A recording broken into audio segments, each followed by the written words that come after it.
Welcome back. Time for this week's Capitol Report with Pat McGuigan of CapitolBeatOK.com.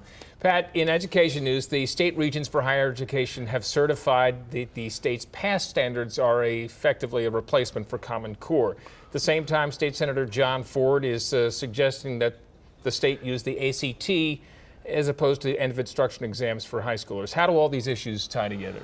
Let me try to summarize because it gets a little confusing. Regardless of the certification, it's obvious that thousands of Oklahoma high school students get out of school not ready for college, and also, for that matter, not ready for the workforce.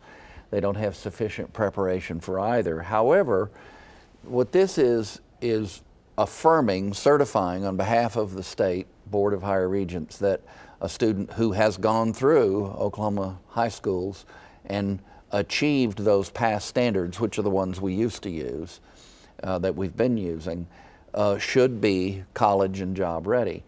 Some people might consider that a debatable proposition, but this is a way of saying to the feds, we have standards in place that will work for the next 2 years while we develop across the board better standards. Now, what's interesting about Senator Ford's proposal, which was a surprise to me, is that going back to my own days of teaching and long before, when I was a graduate teaching assistant at OSU helping to train teachers, I've always thought that the ACT is a pretty logical benchmark, and 75 to 80% of Oklahoma high school students already take it. Now, his proposal is interesting, and so is the fact that the regents have affirmed the past standards. What we want to be doing is trying to make sure that Oklahomans get to control some $30 million in federal money that's at stake in all of this. There are some concerns on the part of some good Oklahomans that the ACT has evolved enough that it's stealth Common Core. I don't share that concern because I think it's a widely respected benchmark, but that'll no doubt be part of the debate in the next couple of years. And whether we get a waiver from No Child Left Behind. Right, yeah. right. All right. On this segment, Pat, we have occasionally talked about your respect for the late Robert Bork, whose nomination to the U.S.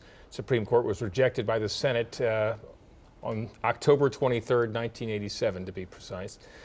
Some quick observations from Bork's legacy. Yeah, his legacy was to remind us of the Madisonian framework, designed by James Madison and approved by the founders of our country for our Constitution, which is not a dictation of outcomes, but a set of rules.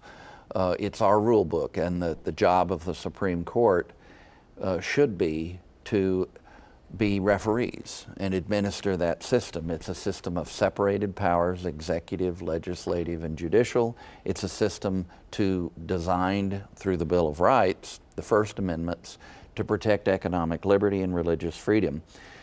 It's a system in which the government is supposed to be the creature of the states, not us, the servant of the government. That vision is fading, but I still believe it's the best one in a free society. I think it's the best one ever devised on the face of the earth.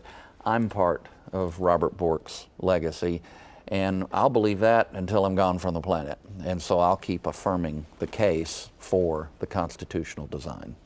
You can read more about these and other topics at CapitolBeatOK.com. For Pat McGuigan, I'm Alex Cameron. Have a great day.